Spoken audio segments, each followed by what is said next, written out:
Conditioned response.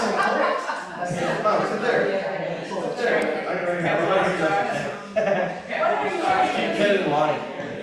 What are you writing? Yeah. Who's funded it?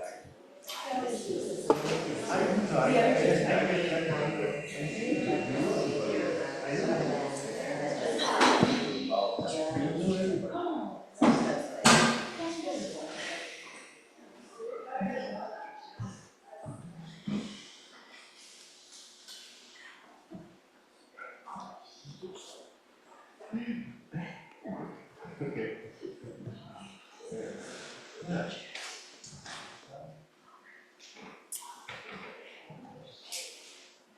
Here's a couple more chairs over here you can use. One more chair.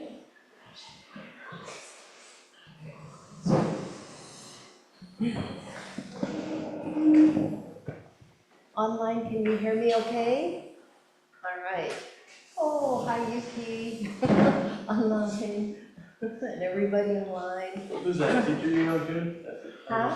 Yuki. I don't know him. Yeah, he's from Los Angeles.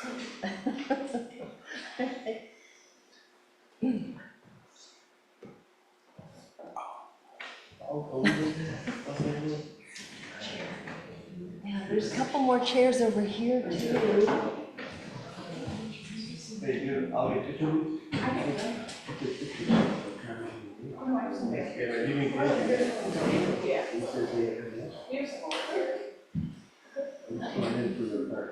Okay, good. I'll send it.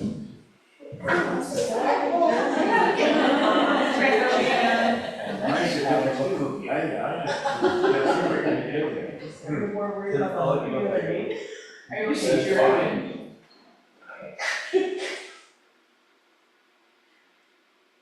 Good morning, everybody. After a little excitement. All right, so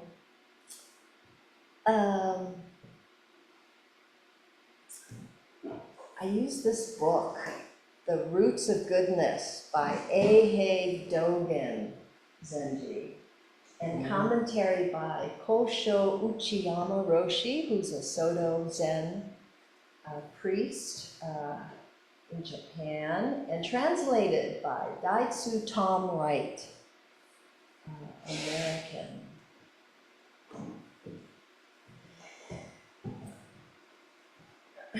So I talked about this during sesshin, and during sesshin it's really great because by the third day, if you've been sitting a lot, all of your worries can kind of go into the earth, you know, and just kind of, you can just let them go, and you can be just a little more free as a result, liberated from your thoughts, your tyrannical thoughts, just kind of drive you nuts, right? Yeah, so it's great to actually have a book to study, and especially during sesshin also, because you can really start to focus in on just sitting and just reading. So these 8 qualities or awarenesses of a great person, this was like the final teaching of Shakyamuni Buddha, and he died like the day or that night he died. This was his like final teaching to his disciples. And Dogen Zenji also kind of expounded on this also, like he died maybe a week later. think he had a staph infection. And Kosho Uchiyama Roshi has this beautiful poem that he finished just before he died, just maybe a day before he died. Now, I'll share this with you. It's called Tada Ogamu, just holding precious, just holding precious. Meeting right hand with left hand, just holding precious. God and Buddha becoming one, just holding precious. Everything encountered becoming one, just holding precious. All things come together as one, just holding precious. Life becoming life, just holding precious. And he told his wife, I think I just finished this poem. And he died like the next day. And Zen masters are supposedly, they write a poem, their death poem, right before they leave this plane. So that's a beautiful, just simple appreciation of life, of your life. Oh, ladies, look, we have 3 chairs over here. My hula students, yes, we are doing a hula at the end of this talk. And Trungpa Rinpoche, he said the first step in realizing basic goodness is appreciation. Simple appreciation of your life. And that's how when Kunaka Pearl talked a few weeks ago, she said when she went to the Korean Zen temple in Chicago, that was the first thing she learned, that the priest there showed her what to do, putting her hands together in Gassho. Simple appreciation of yourself and each other.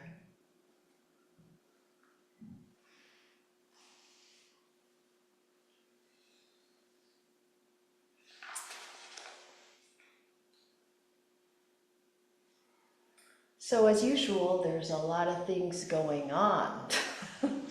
And it's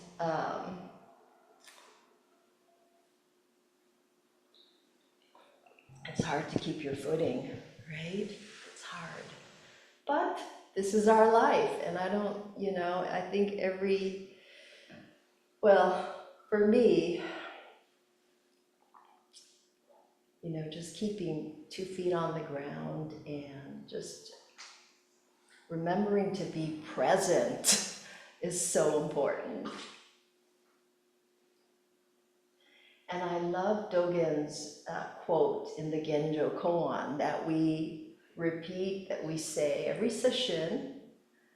We say this: to study the Buddha way is to study the self. To study the self is to forget the self.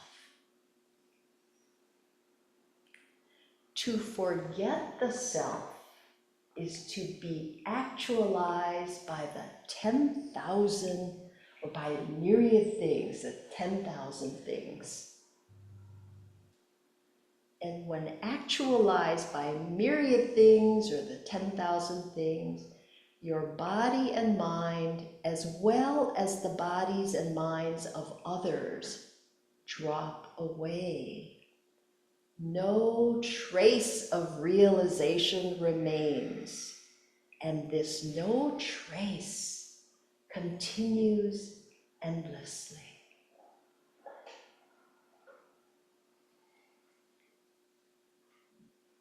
I was remembering when we first, I've been doing sesshin since about 1990, mid-90s. And we would read this sutra reading every evening during sesshin. And I remember reading that and going, what? I don't know what this is about. But that's the thing about in Zen, it's like a koan, right? It's like, you just gotta, okay, so I don't know what it means, so, so just keep repeating it. And here it is, how many years later, it's like, I'm beginning to get a glimmer of what this means. Right, to study the Buddha way is to study the self. Right, that's what we're doing here with mindfulness. We're trying to pay attention to our lives, to what we do in our lives. Because a lot of what I do, I can say, is very habitual, right? Very habitual. I don't think about what I'm doing. And some people can say that that's kind of a dead way of being in your life, right? You're just on automatic pilot. Versus what my Zumi Roshi used to say, appreciate your life. Because it's really, even if we live to 100, it's really not that long compared to trees or rocks, islands. It's really not that long. But then, we don't want to get too attached also. So to study the self is to forget the self. This is about what Uchiyama Roshi says is opening the hand of thought, which for me means not holding tightly, kind of letting go of whatever we might be thinking about, which is a lot of times. And so when we forget the self, then we can be open to myriad dharmas, the 10,000, everything in life that can be our teacher, versus being stuck right here in our ruminating minds, no matter how juicy that might be.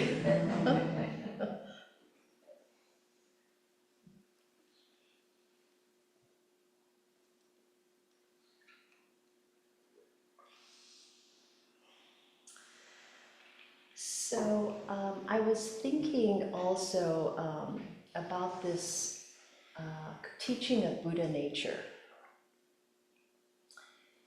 and how a lot, I think I can speak for me, having a sense of not being enough. I know I've recognized that, right? And I've been working with that thought of not being enough for a long time, actually.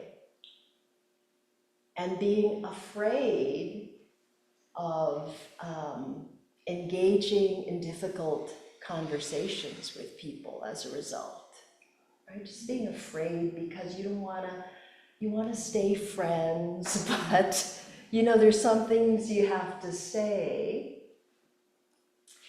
And when I worked at the food bank in Portland, Oregon, right, I was the executive director for 10 and a half years there. And the hardest job for me was working with personnel, right? Talking to people, especially if they weren't doing their job.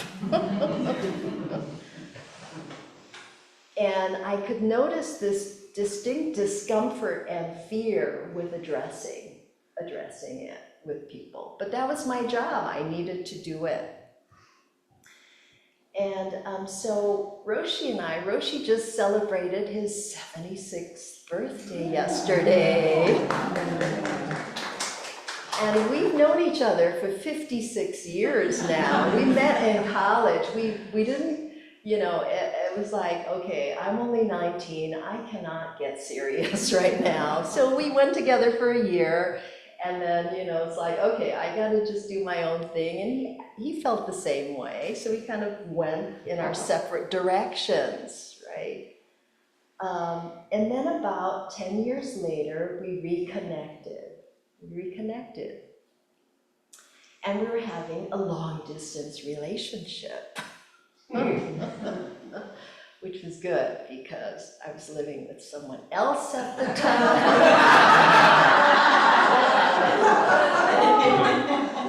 I was breaking precepts, but I wasn't a Buddhist.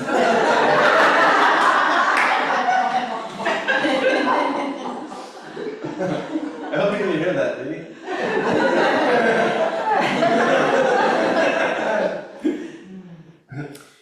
So I asked him, what would be a good book for me to read? Because I wasn't following any particular spiritual path. And he told me Trungpa Rinpoche's book, The Sacred Path of the Warrior. So I started reading that. And I didn't understand everything he was talking about, but I kept at it. And then I recently reread it. And he's got a good section about basic goodness that I wanted to share also, before I go into these 8 qualities of a great person. Because they all kind of go together, right? They all go together. So he said, Trungpa Rinpoche said, when you don't punish or condemn yourself, when you relax more and appreciate your body and mind, you begin to contact the fundamental notion of basic goodness in yourself. I'll repeat that. When you don't punish or condemn yourself, we are our worst critics, right? When you relax more and appreciate your body and mind, your whole being, start to just appreciate little things about yourself, you start to contact what basic goodness is all about here. Wow, what a practice, what a unique practice. Appreciate yourself. And then he says, developing tenderness towards yourself allows you to see both your problems and your potential accurately, right? We're trying to see clearly and accurately. So if you have this tenderness towards yourself, you can see clearer both problems and potential that we all have.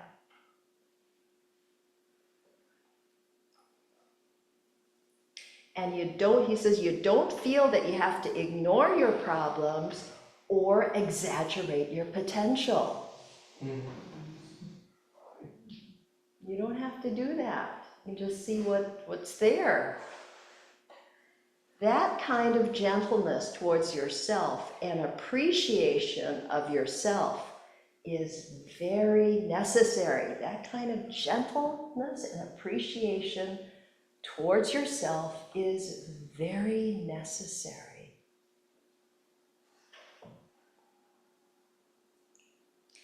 It provides the ground for helping yourself and others.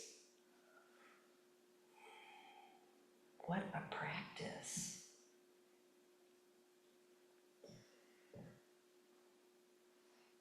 So the first step in realizing basic goodness is appreciating what you have, which means you have to be willing to open yourself to yourself. Open yourself to yourself. What does that mean, right? What does that mean? Right, and he says basic goodness is very closely connected to the idea of bodhicitta. Right? Bodhi meaning awake or wakeful, and citta meaning heart. Awakened heart. And he says, such awakened heart comes from being willing to face your state of mind. Facing your state of mind. It's easy when we're happy, right? But when we're disturbed in any way, that is hard to face. But he's saying, face it, be with it, without judgment. Just seeing what is. Breathe. He says,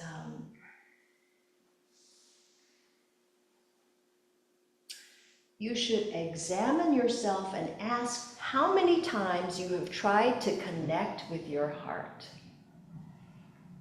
How many times have you tried to connect with your heart? How often have you turned away because you feared you might discover something terrible about yourself?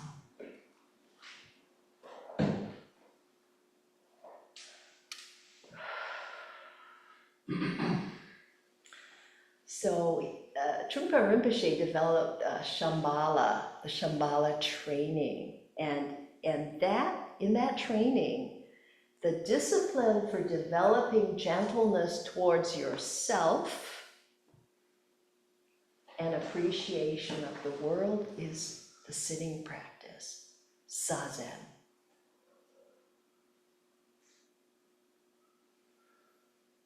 And at the same time, in Zen we say, if you've come here to do zazen, to try to improve yourself, well, you can just give up. Right?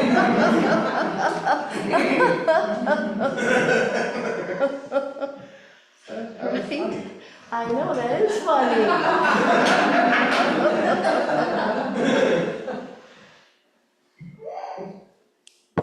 Such a paradox, such a paradox. And then he says, lack of gentleness comes from relying on our habitual patterns of behavior, habitual. Trying to wake up what's habitual, what's not. And if we cling to this habitual behavior, we're cutting off this path of the warrior, the sacred path of the warrior. Right, so how do we do that, right? Tune into ourselves without any judgment. That's a good one. That's a practice. A worthwhile practice.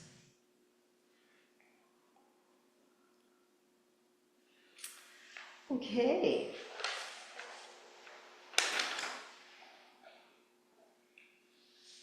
So about working with fear, right? He says real fearlessness is the product of tenderness. Real fearlessness is the product of tenderness. He says it comes from letting the world tickle your heart, your raw and beautiful heart. You are willing to open up without resistance or shyness and face the world. You are willing to share your heart with others.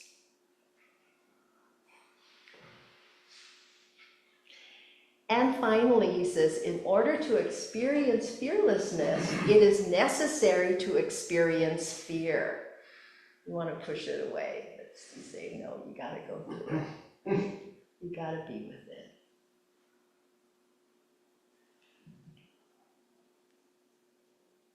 He says, true fearlessness is not the reduction of fear, but going through fear. The fear of shame, of not being enough, and seeing it for what it truly is, a thought, a conditioned response. not reality.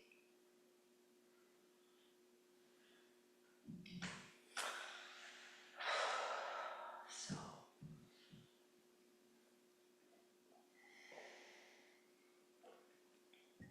I've been working on that.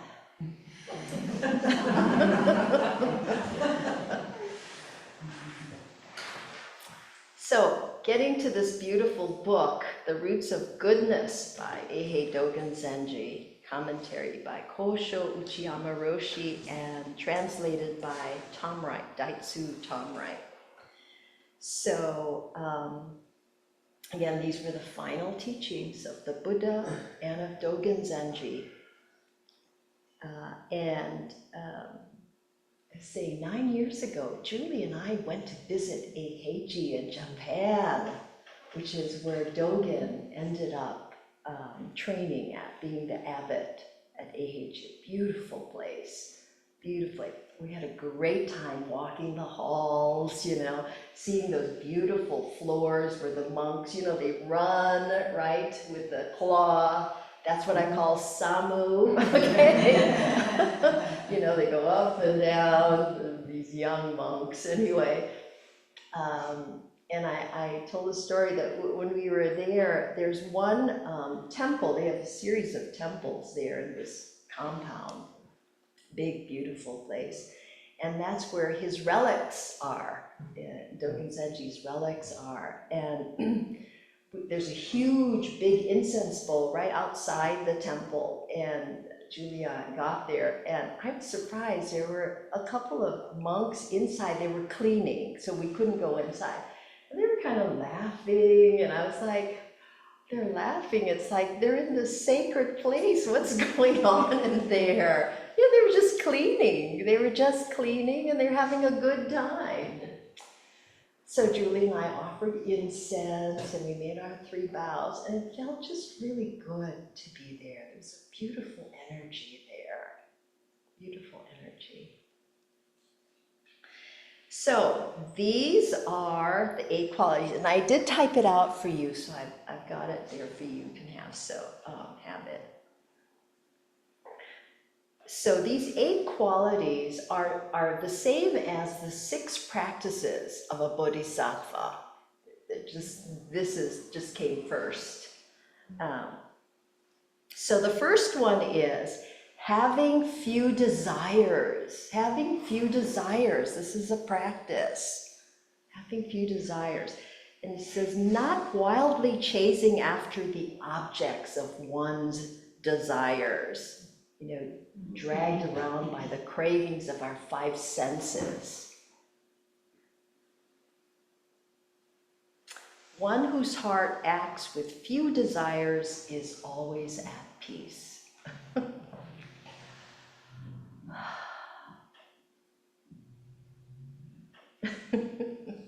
In this culture, it's hard, let me tell you, about desires, right?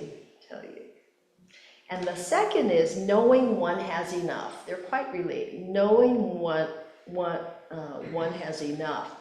The dharma of knowing when one has enough is precisely where you will find the greatest wealth, happiness, and peace of mind.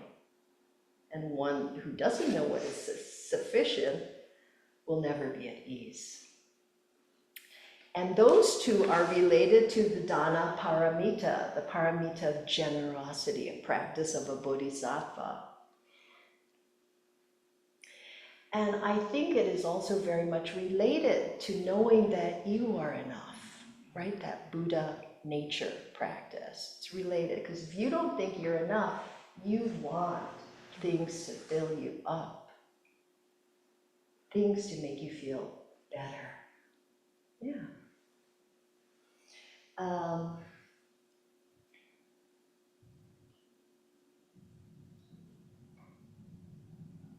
And the dana paramita is also, right, generosity, sharing, loving is the path, generosity. But it is also the fine art of not taking offense. That is also dana paramita, right? When we realize that nothing is personal. Because most of the time it's really not about us. That's a practice too. You know, if somebody sends you an email or looks at you funny, it's like, what's going on here? The third is appreciating serenity or quietude, avoiding noisy, bustling places that confuse the mind, and living alone in a quiet, serene dwelling, enjoying your peace of mind. I don't know, that doesn't sound like our culture, right? So many distractions, right? And Guchihama Roshi is saying too, noticing the constant pressures of society surrounding us that constantly distract us from considering what it is we deeply, you know, who we are and what we are being called to do in our lives.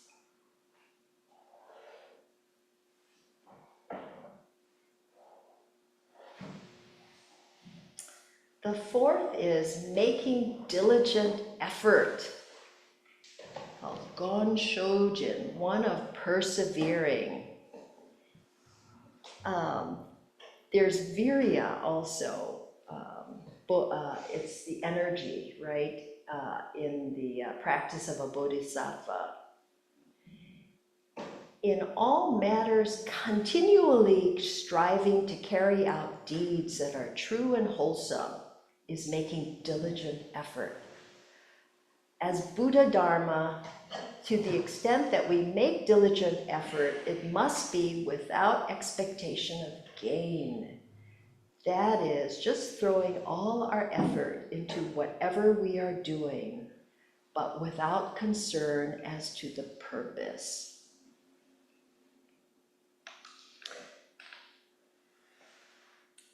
So I like to think about Shanti Deva during times like this, because Shanti Deva was such a wonderful teacher, 8th century, brilliant teacher at Nalanda. I love this one story of Shanti Deva, you know, he never went to classes, you know, he never showed up for anything. And so his fellow students were like, who is this Shanti Deva? You know, let's trick him to come to class by asking him to give a talk. So they asked him to give a talk and he said, okay. And then when he got there, he like jumps up on the, you know, they have a little platform. And then he starts to talk and everybody is like so entranced with his talk that they just start to float up. This is Shanti Deva, this fabulous teacher, and he has a great book called The Way of the Bodhisattva that many translations of it. The Dalai Lama has a wonderful translation. So he says, he defines energy as virya, the endeavor to do what is skillful, and juxtaposes against it sloth, laziness, despondency, defeatism or apathy, and self-contempt. The thought that I am incapable of anything significant and can't expect myself to accomplish much. That is a good one, right? Self-contempt. I think there's a lot of that in our culture. So he's saying, his chapter reads like an inspirational lecture. He says, hey you, expecting results without effort? So sensitive. You in the clutches of death, acting like an immortal. Hey sufferer, you are destroying yourself.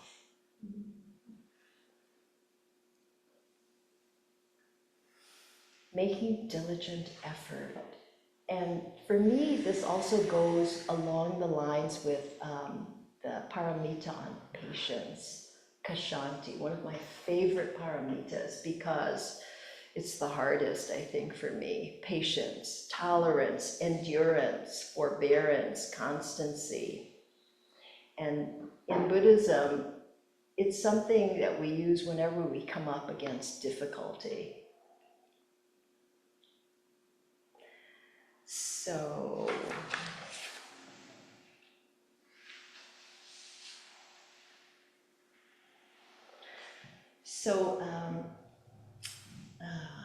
Shantideva says,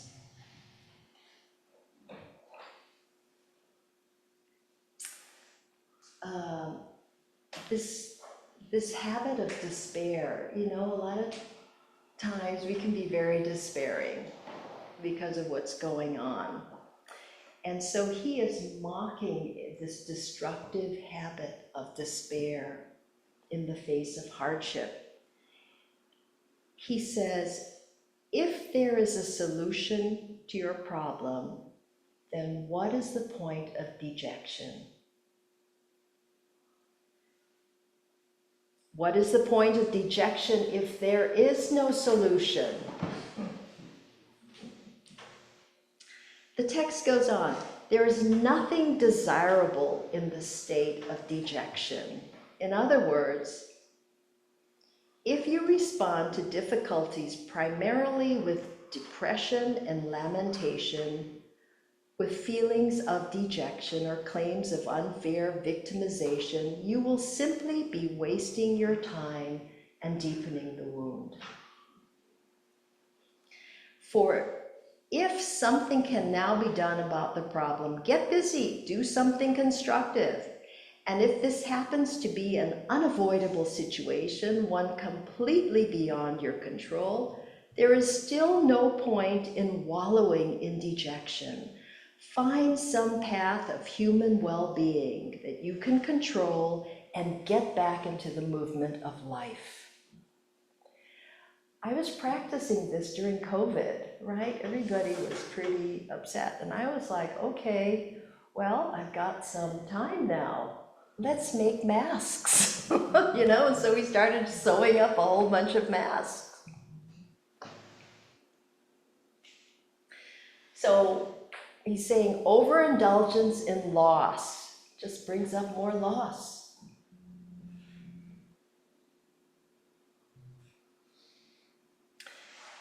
And our instincts in this respect are frequently self-destructive.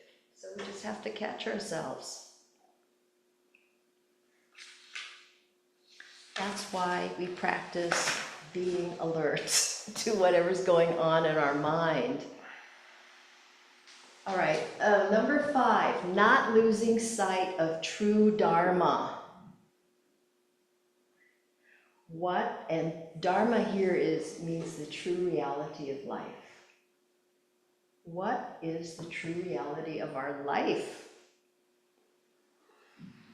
That's a good one. It's like, it's nice to see Sam smiling over there because a lot of us like, yeah, what is the true reality of our life?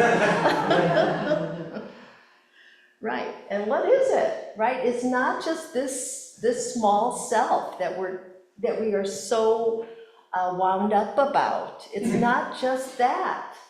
That's just a small, minuscule part of the whole.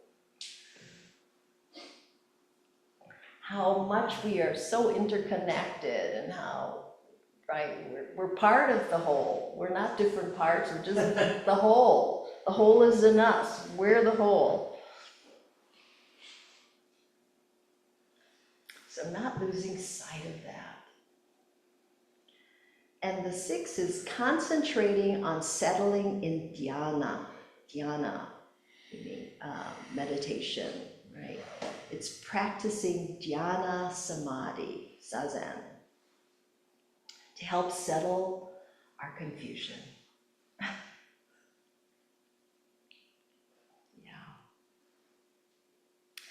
And Shantideva adds, the mind should be watched with all one's effort, so that bound to the great post of reflection on the Dharma, it does not break loose. Okay, so that gives you an idea. Well, you probably already know what your mind is like if you've been sitting.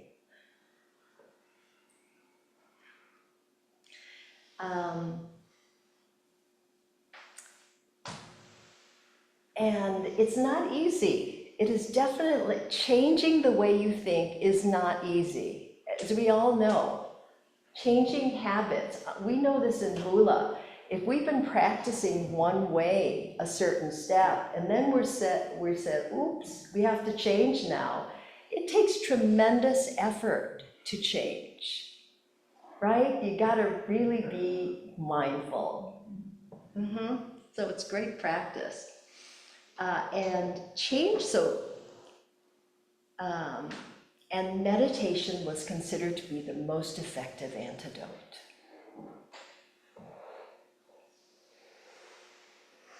So practicing wisdom is the seventh quality. And so each of these, it contains all the other qualities, and each of these could be a talk for an hour. So I'm just kind of going through it really fast, practicing wisdom. And then, so at some point, I would love to do like a study thing, right? For each chapter and going through this really deeply. So practicing wisdom is embodying the wisdom of liberation from one's attachments. And realization of wisdom is based on hearing the teaching well, contemplating it, and sincerely practicing. And then the final is not engaging in useless argument. That's a good one, right? Everybody's going, right, yeah, that's for sure. Not engaging in useless argument. So it's saying to pursue the true reality of dharmas is nothing other than not getting involved in useless discussions, but rather completely penetrating the true reality of all things.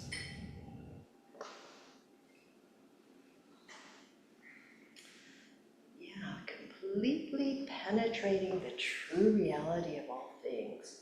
That is a practice, an ongoing practice. Shucks. I wish I could get it like that, and that would be it, but anyway, it's not.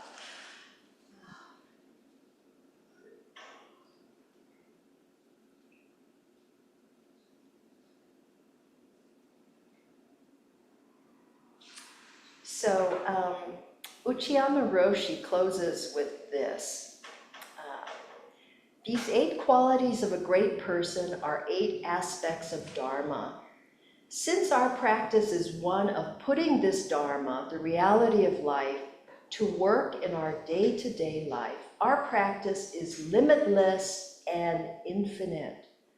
Precisely because our practice functions in an unlimited and infinite way, there is the realization of a great person. And this Dharma, the reality of life, seimei no jitsubutsu, never means just our physical life, nor our sense of just surviving. As I have been saying all along, this life is the life of the whole universe.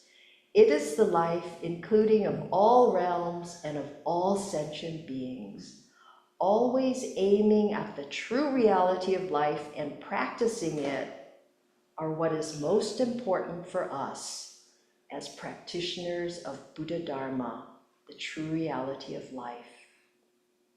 This is the supreme realization and essence of the Tathagata's profound wisdom of the true Dharma. And Dogen concludes with, it is critical for us to study and practice these qualities, to expand their merit in each successive life, to realize deepest wisdom, and finally, just as the Buddha did, to expound that teaching for all sentient beings. So we're not just doing this for ourselves, right? We're doing this for others. All right, so that's my talk. Any thoughts or questions? We have a few minutes before we'll do a hula for you.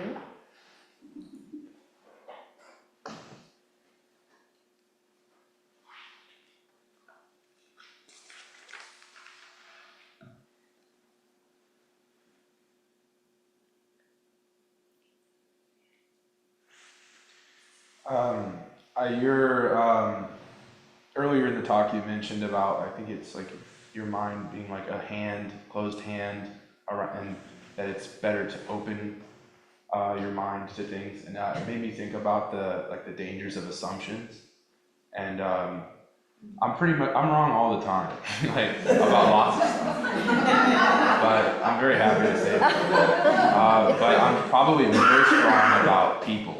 Like I'll make assumptions off of like a first encounter with somebody, like that person is this certain way, and I think you spend a lot of time thinking like, if you close yourself off to the idea that that's an idea of somebody, it's not the reality or the dharma of who they are, because people are all kinds of things all the time, then you close off the possibility of seeing them in more ways and seeing them as a real person that's beyond just the ideas you might have of them right away.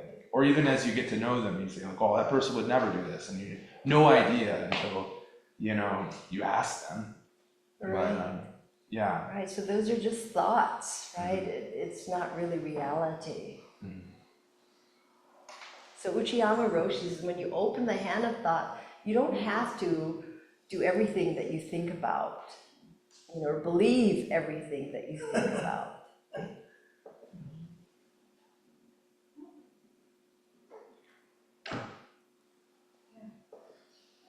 Yeah, my issue has always been taking things personally.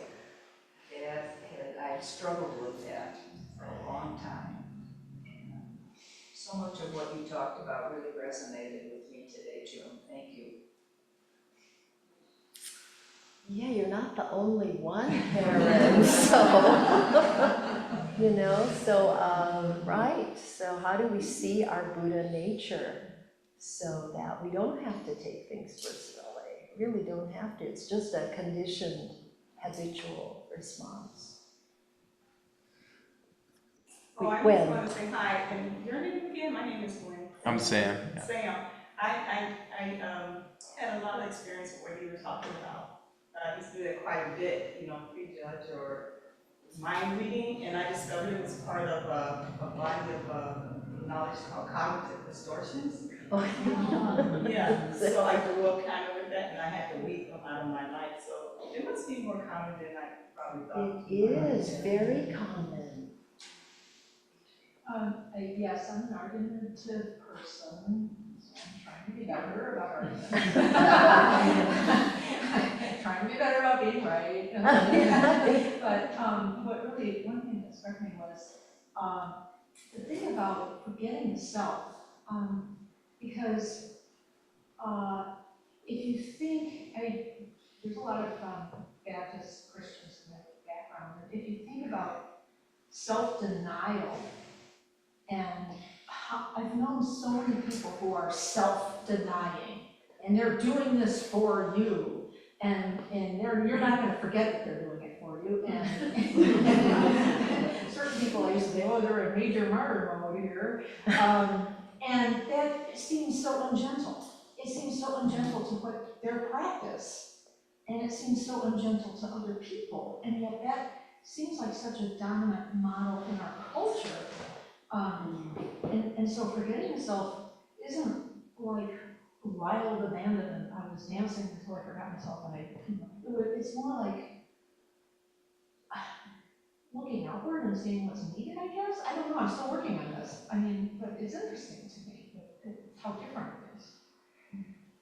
Good. I love the talk. It's a great reminder. And for me, listening to you quote Dogen reminded me of reading the David Brashear book, The Dark Side of the Mirror. Because for me, I grew up being the most special, precious being in the whole universe, and shouldn't, and realizing how it gets reinforced, throughout my life. But the idea of, if I can be the dark side of the mirror, then I can allow the light of the moon or the light of the Dharma to shine more brightly. And, it's better than trying to be the light myself, because that's never worked for me. So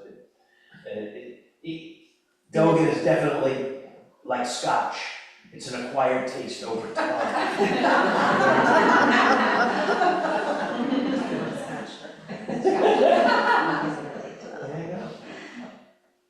Okay.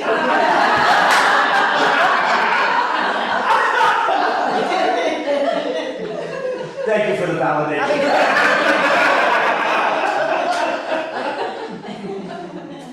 All right, well, yeah, it's, so forgetting the self for me is like, kind of, you know, when we're so self-conscious, just, oh, am I doing this right? Am I, you know, am I stepping on somebody's toes, or did I really irritate somebody? That for me is that self that can be tyrannical, or even worse is like, oh, you're not good enough. You're just stupid, right? That's the self that we're letting go of. That's the practice here of gentleness, yeah. You struggle with that too, so. Yeah, absolutely, yeah, it's continuing, it's a practice, that's why we call it a practice. You don't get it all at once, and you might get it briefly, and then we forget. And then we just have to get back on the path again, fall off. Yeah. So that's the practice. That's good. You go home, I go home from a party, it's like, did I really say that? Oh my God. So it's good to have to practice. Yes. So actually, Ken was talking about the moon, and we have a song that we want to dance for you called A Million Moons Over Hawaii. And you know, moons in Zen can symbolize enlightenment, right? Can symbolize that, or impermanence for sure, beauty, right? So we're going to do this dance because this past week there was a celebration for one of my hula school, my teacher's hula school, who died, Auntie Danny Hano, Ku'ule Momi Hano. And it was a celebration of life for her passing, her death on Wednesday. And her favorite song was this song, A Million Moons Over Hawaii. And so I did a choreography for it. We've just been learning it this past week. So we're gonna do our best for you today. And in honor of a great person, Danny Hano, who passed. Beautiful person. Okay, ladies, come on up, and I'm gonna just here. Oh, okay. I have to get the music here. Okay. And this is sung by Loyal Garner, who was known as Hawaii's Lady of Love. Okay, so I hope you all can hear this, everybody.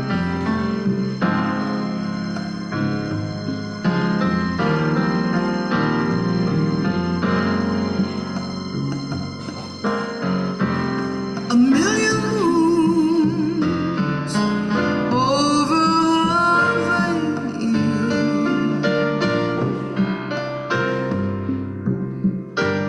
A million tunes to lullaby me.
Great person.